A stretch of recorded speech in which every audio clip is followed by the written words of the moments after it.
Brethren, there is a kindness that shines with the grace of God, and there is a kindness that becomes a burden, a trap, and a snare.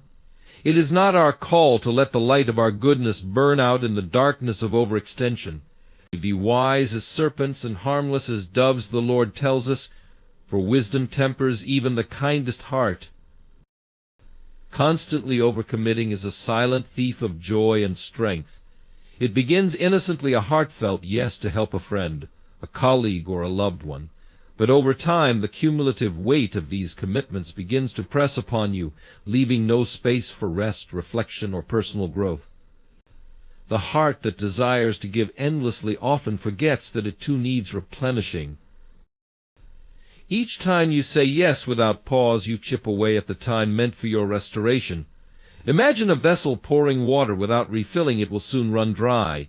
Your commitments, though born of good intentions, may leave you spiritually, emotionally, and physically depleted.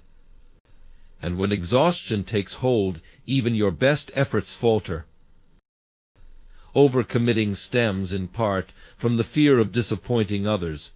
You may feel that saying no equates to failure or rejection, but this is a lie whispered to the heart. True relationships, those grounded in love and understanding, do not demand your constant sacrifice. A no spoken in wisdom is as valuable as a yes offered in sincerity. When you take on more than you can handle, your priorities suffer. The work that once brought you fulfillment turns into a burden. Tasks that deserve your full attention receive only fragments of your energy, and the joy of serving is replaced with frustration. In trying to do all things, you risk doing none well. Overcommitting also hinders your ability to hear God's voice.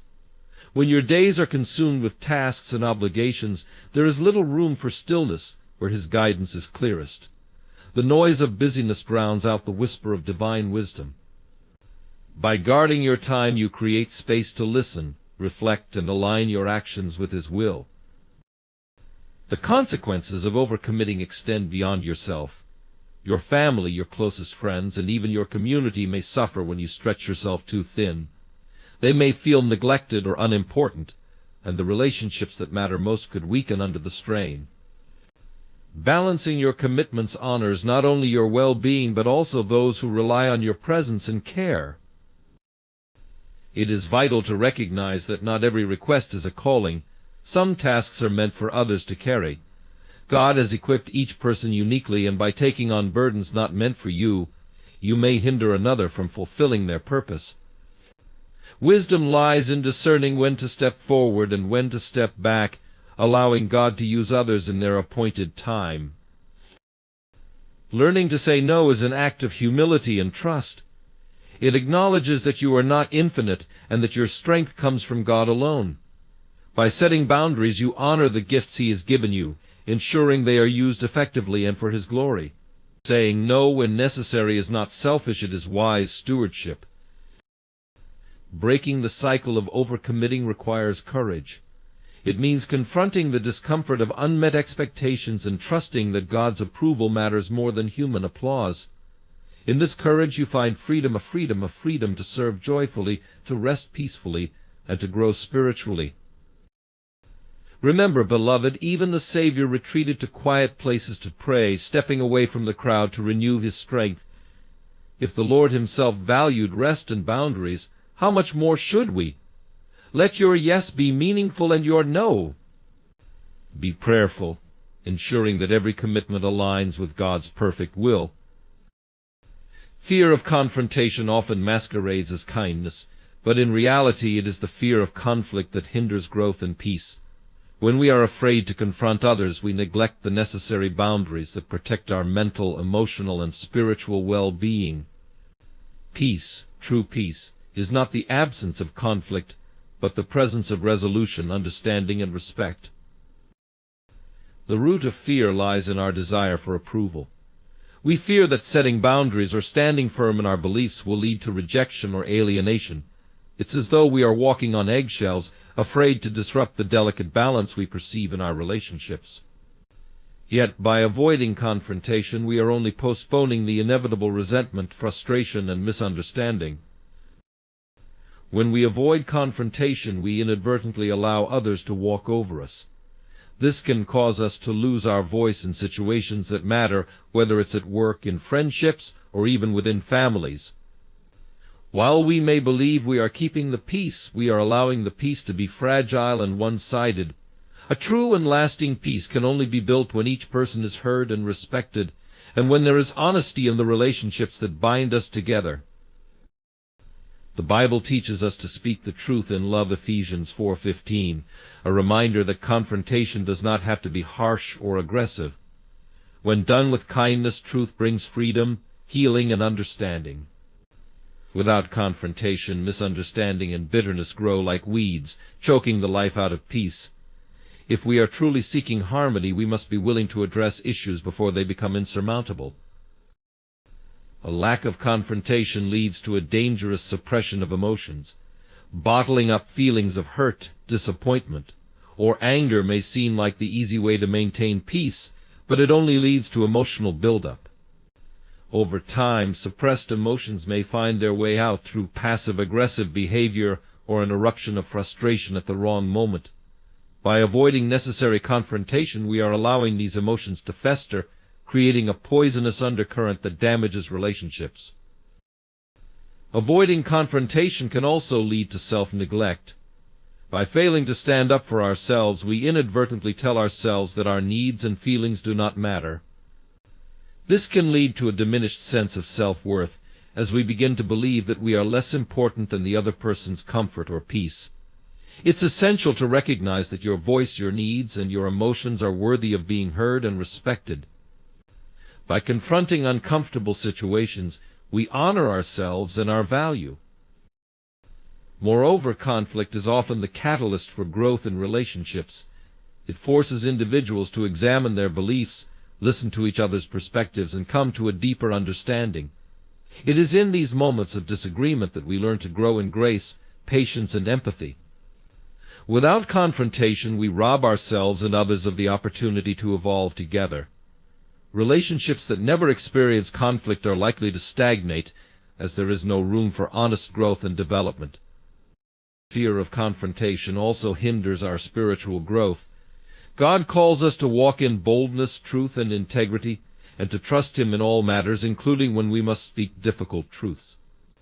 Avoiding confrontation is a form of fear, and as 2 Timothy 1:7 reminds us, "For God gave us a spirit not of fear, but of power and love and self-control." When we shy away from confronting issues, we fail to walk in the fullness of God's power, choosing instead to remain trapped in our own anxiety and insecurities. In relationships, avoidance can lead to unhealthy patterns. If one person is always deferring to the other, there is an imbalance of power that can be exploited. When we refuse to confront, we create an environment where one person's needs or desires always take precedence over the others. Healthy relationships require mutual respect, mutual accountability, and the courage to speak truthfully to each other, even when it's uncomfortable. Finally, avoiding confrontation compromises our peace in the long run. True peace is built on the foundation of honesty, openness, and mutual respect. When we confront with love, we pave the way for a deeper, more authentic peace, one that is not based on surface-level appeasement but rooted in truth. Without confrontation, we become trapped in a cycle of superficial harmony that ultimately leads to discontent. Thus, confrontation, when done in love and with respect, becomes a means of creating deeper peace and understanding. It is a powerful tool for growth, for healing, and for preserving the integrity of our relationships. Let us not shrink back from the uncomfortable task of confrontation, but rather embrace it as an opportunity to build stronger, more authentic connections with those around us. There is a dangerous tendency among many to put others' needs before their own, often to the detriment of their own well-being. While selflessness is a virtue, when taken to an extreme, it becomes a form of self-neglect. Neglecting self-care, whether physical, emotional, or spiritual, leaves us depleted, fragile, and unprepared to give our best to those we love or serve. Over time, this neglect erodes the foundation of our ability to function at our highest capacity, leading to burnout, resentment, and ultimately a diminished quality of life. When we continuously prioritize others' needs, we inadvertently create an imbalance that leads to exhaustion. The body, mind, and soul are interconnected, and if one area is ignored, the others suffer. Overworking the body without rest leads to physical breakdowns. Ignoring emotional needs leaves us feeling isolated and vulnerable. And neglecting our spiritual well-being distances us from God, eroding the peace and joy He intends for us to experience. We are not called to serve others from an empty well. In fact, self-care is not a selfish act, but a necessary one. How can we love others well if we do not first nurture ourselves? Jesus himself demonstrated this balance, retreating to quiet places for prayer and rest, Mark 1:35, knowing that his own strength and peace came from his time with the Father. To love others effectively, we must first love and care for ourselves, ensuring that we are strong, healthy, and centered in God's love. Neglecting self-care often stems from a sense of guilt or a belief that our value is tied to our ability to serve. We may feel that we are selfish for taking time for ourselves, or we may fear that others will view us as inadequate if we don't give them our constant attention. But this mindset is rooted in false beliefs about worth and love. Our value does not come from what we do for others, but from who we are in Christ. When we neglect our own needs, we fail to honor the value that God has placed in us.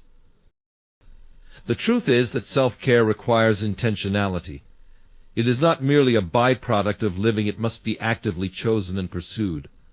When we fail to set aside time for rest, exercise, nutrition, and emotional health, we place ourselves in a position where we can no longer function at our best. Physical ailments, emotional strain, and spiritual dryness often arise when we ignore the necessity of self-care. The pressure to serve others can, over time, make us feel as though we are sacrificing for a greater good, but this sacrifice can come at a deep personal cost. Emotional self-care is just as vital as physical self-care. If we constantly neglect our emotional well-being, we risk developing unhealthy coping mechanisms. We may suppress our feelings until they eventually explode in anger, bitterness, or frustration. These unresolved emotions only add to the burden we carry, leading to chronic stress and emotional burnout. Taking time to acknowledge our feelings, process our experiences, and seek support when needed is a key aspect of emotional health.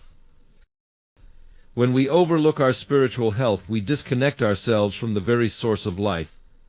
Just as our bodies need food and rest to function properly, our souls need nourishment through prayer, worship, and reflection on God's Word. Without this, we grow weak, weary, and disconnected. We cannot pour into others effectively if we are not first filled by the Lord.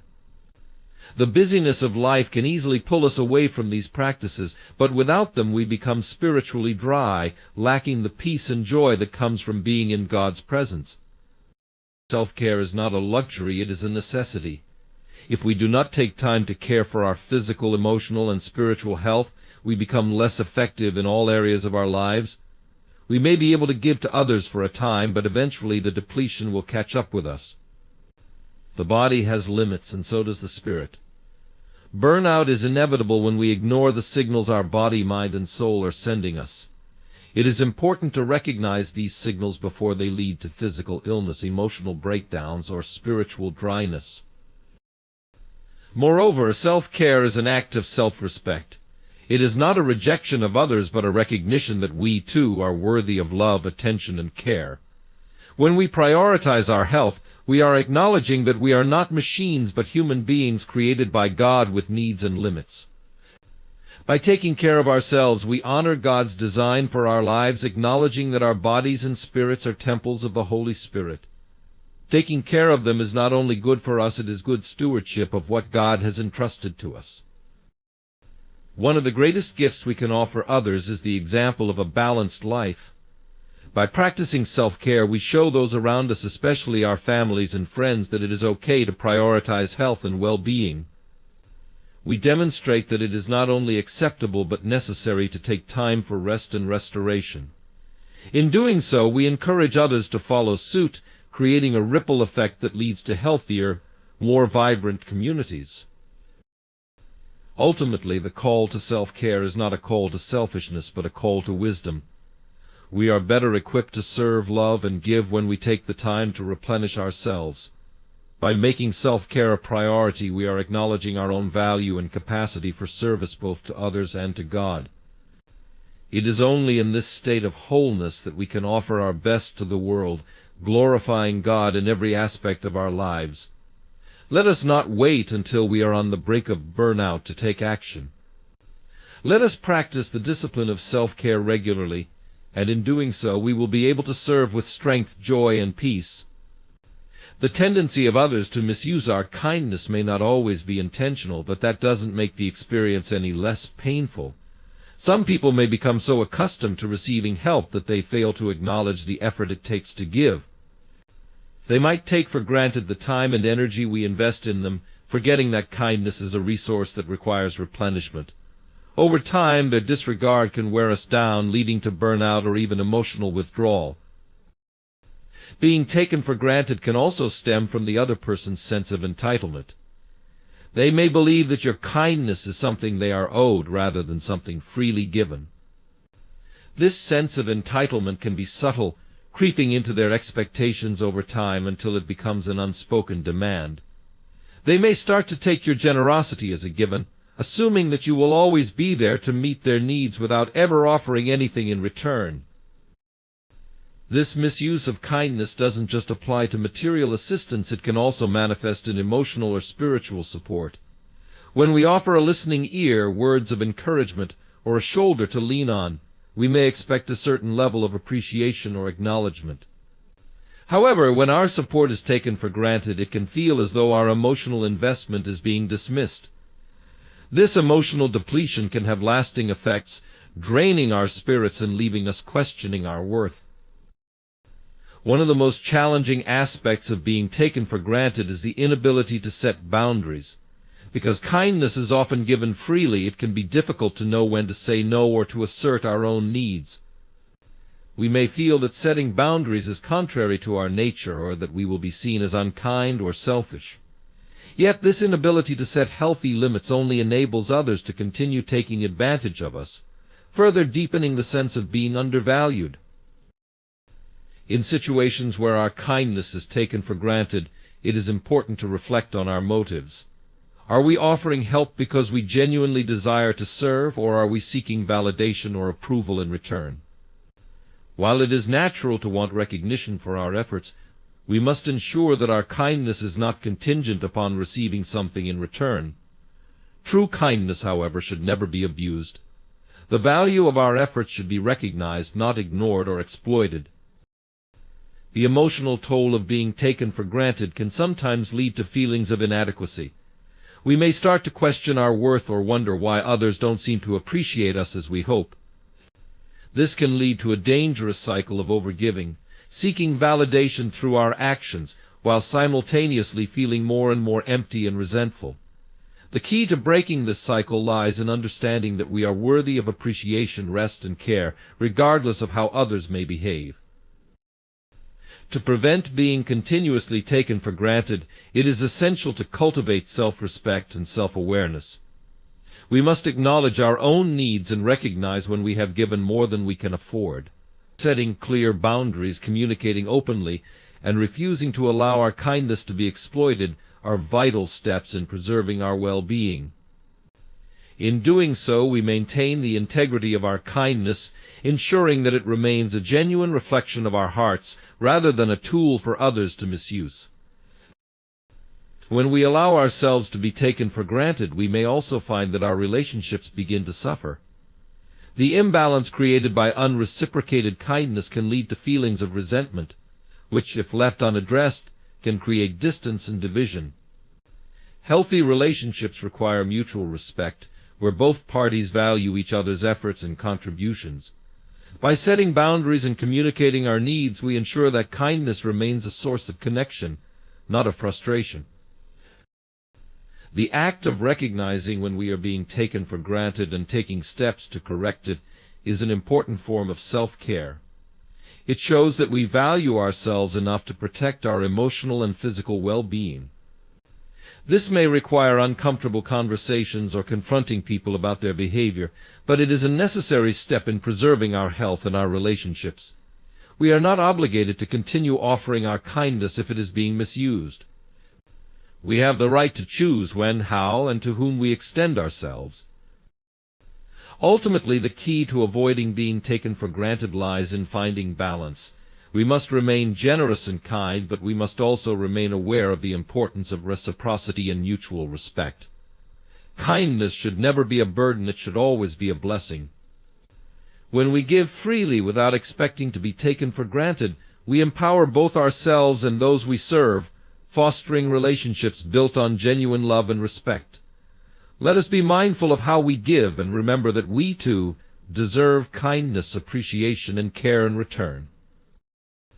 In life, there comes a time when we are faced with decisions that challenge the integrity of our beliefs and values. In some cases, the pressure to conform to the expectations of others can be overwhelming. We are often asked, subtly or directly, to compromise our principles for the sake of fitting in or pleasing others. Whether it's in a professional setting, among friends, or within a family dynamic, the temptation to conform can be strong. However, compromising our values to gain approval or acceptance can come at a much greater cost to our self-respect and long-term well-being. At the core of this challenge is the desire for validation. As humans, we long to belong, to be loved, and to be seen as part of a group. Social acceptance is a powerful motivator, and it is often easier to go along with what others want, rather than risk conflict or rejection. In such moments, the fear of being ostracized or criticized can overshadow the quiet but strong voice of our inner conviction. But the truth is, when we give in to the pressure of compromising our values, we are not only diminishing our self-worth but also betraying the very core of who we are. One of the most insidious aspects of compromising our values is the way it can happen gradually. It doesn't always happen with a single bold decision, but with small, seemingly harmless concessions. At first, it may appear to be a minor adjustment, choosing to ignore a moral red flag because everyone else is doing it, or because it's easier to say yes than to stand firm. But over time, these small compromises can build up, and we may find ourselves so far removed from our original beliefs that we no longer recognize ourselves. We might even begin to rationalize our actions, convincing ourselves that it's not a big deal or that we are simply adapting to changing circumstances. When we compromise our values, we open the door to self-deception. We begin to justify our choices by telling ourselves that the situation was unique or that we didn't have a choice. However, when we sacrifice our integrity to please others, we allow external pressures to dictate our actions rather than standing firm on the principles that guide us. This not only undermines our self-respect, but also weakens our relationship with our own conscience. Over time, we may become desensitized to what we know is right, and this moral erosion can lead us down a dangerous path. The consequences of compromising our values extend far beyond the immediate moment. While it may provide temporary relief or acceptance from others, the long-term effects are far more damaging. First, it can lead to feelings of guilt and shame. When we act against our own beliefs, we violate the trust we have in ourselves. This internal conflict creates a sense of unease that is hard to shake, leaving us questioning our character and the choices we make. The weight of these unresolved emotions can affect our mental, emotional, and even physical well-being, causing us to feel out of alignment with our true selves. Compromising values can also erode the quality of our relationships. When we betray our own principles, it becomes harder to form authentic connections with others. Deep down, we know that we are not being true to ourselves, and this creates a barrier between us and those around us. Relationships built on compromised beliefs are often shallow, fragile, and prone to collapse because they lack the foundation of trust and honesty that is necessary for true intimacy. When we give in to the pressure to conform, we might temporarily find approval, but it comes at the cost of authenticity. Moreover, compromising our values can damage our sense of purpose. Each of us has a deep-seated belief system that informs the way we live and what we stand for. When we sacrifice these beliefs, we risk losing our direction in life. Our values are the compass that guides us through challenging situations, helping us navigate complex choices with clarity. Once those values are compromised, we may find ourselves lost, unsure of who we are or where we are going. This sense of aimlessness can lead to a crisis of identity, as we become more focused on pleasing others than on fulfilling our own destiny. Another destructive aspect of compromising our values is that it can lead to a cycle of people-pleasing behavior. When we choose to forsake our beliefs in order to gain favor with others, it can become an addictive pattern. We start to believe that our worth is dependent on how well we meet the expectations of others. This mentality traps us in a cycle of self-sacrifice, where our happiness and peace of mind are constantly put on hold in favor of others' approval. The more we seek to please people, the more we lose sight of our own needs and desires. The pressure to compromise can often come from subtle sources. It might be a boss who asks you to cut corners, a friend who urges you to ignore your better judgment, or a family member who insists you keep silent about a matter of principle. In these situations, it's essential to recognize that compromise is not always an innocent request. Sometimes it can be a tactic used to manipulate or control others. When you allow yourself to be pressured into abandoning your values, you risk becoming a tool for someone else's gain, rather than standing firm in your own truth. In situations where we are tempted to compromise, it is important to remember that true strength lies in standing firm in our values, even when it is difficult. The world may push us to conform, to sacrifice what we hold dear, but the most resilient people are those who remain grounded in their principles. While it may be uncomfortable to face conflict or the disapproval of others, standing firm in your values ultimately brings a deep sense of fulfillment. You honor yourself and your beliefs, and you demonstrate the courage to live authentically in a world that often demands compromise. It is crucial, then, to recognize that compromising your values never truly benefits you in the long run. In fact, it steals from your peace of mind, your integrity, and your sense of purpose. To protect your well-being, your relationships, and your future, you must learn to stand firm and uphold what you believe, regardless of the external pressures you face. By doing so, you not only preserve your sense of self, but also build a life that is aligned with truth, purpose, and authentic fulfillment. In moments of pressure or temptation, remind yourself that your values are not negotiable. Your beliefs are what define you and guide your path in life. No amount of external validation or temporary satisfaction is worth compromising the integrity that lies at the core of who you are. Stand firm. Be resolute in your convictions, and never allow anyone, no matter how close they may seem, to convince you to abandon your truth. In the end, it is your values that will guide you to success, peace, and fulfillment. Stay true to them, even in the face of opposition, and you will find that you are stronger, more confident, and more aligned with your highest calling. True peace comes from knowing that you are living in alignment with your beliefs, and that no external pressure can take that away. In life, we often find ourselves in situations where we are compelled to suppress our true feelings. The desire to avoid disappointing others can lead us to hide our emotions, especially when we feel that expressing our truth might cause conflict, discomfort, or rejection. This instinct to conceal our emotions can stem from a deeply ingrained need to please others, to maintain peace, or to avoid the fear of being misunderstood. However, the consequences of continually suppressing our feelings can be far more harmful than we might realize.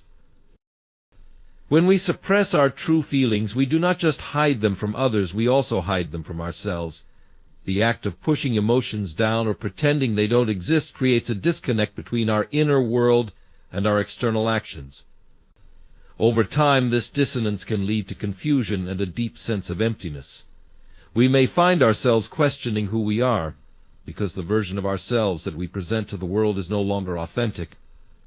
We become trapped in a cycle of denial, unable to reconcile our internal emotional truth with the image we project to others. This form of emotional suppression can often be a defense mechanism. We may have learned through past experiences that showing vulnerability or expressing our feelings leads to pain, judgment, or rejection.